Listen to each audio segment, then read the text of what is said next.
I like to pride myself on being able to communicate with pretty much anyone.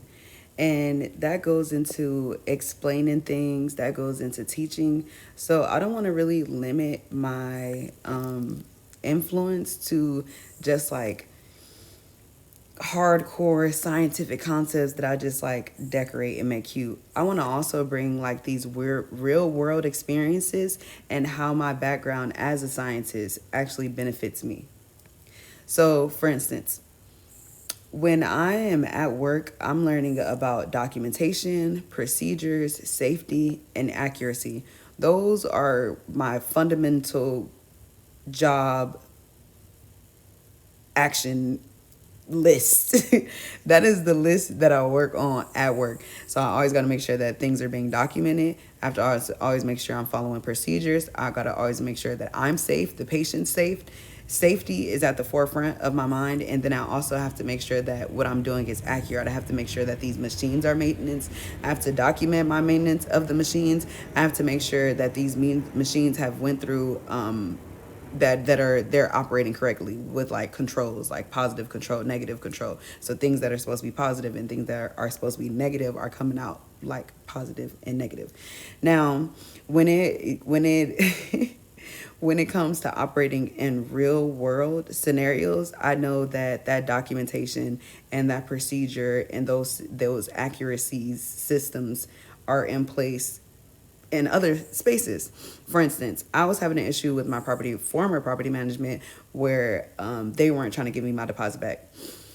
So me myself, I had to look at the rules and regulations. So what I had found out was that there was like a property code rule that basically said that you have to give your tenants their deposit back within 30 days, or prove that you're justified with taking it away, but it has to be within those 30 days. And then there were certain rules within there that made that statement valid.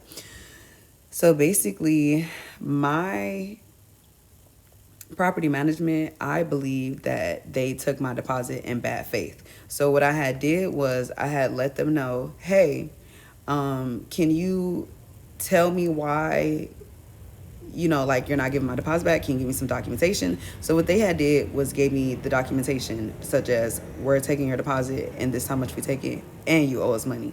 So then that made me really upset, because I knew that based off like my rights, that wasn't okay. My right, based off the Texas property code, that wasn't correct.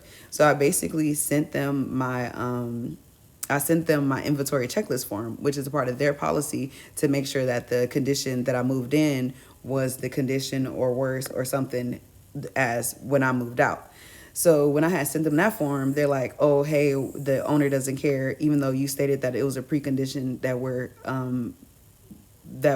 charging you for. We're going to keep it like that because the owner doesn't care." Cool. So what I had went to do was I had utilized AI. I had asked AI, I said, hey, this property, I had said, can you look up this property code between the tenant and landlord's relationship? And can you explain to me if this situation is bad faith? So basically, AI and I were able to consult and find out, like, hey, I think they are doing you in bad faith. Now, keep sending them documentation, these emails, because all I was doing was screenshotting my emails and then sending it to AI. And basically, like, girl, is they saying what I think that they saying? Is they ignoring me when I got this evidence? And apparently they were. So I had collaborated with AI. I got some tips and tricks on how to approach it. I used some of their communication tactics, and eventually we got to the point where they're like, dismiss the lawsuit, we're gonna give you a full deposit back. So I basically just got my full deposit back by utilizing my compliance professional background, and then also using AI. And the good thing about AI is that I am a master scientist and management of information systems. So therefore, that was me using my master's degree. So both of them is how I make sure that I'm still using my educational and professional background in my everyday life.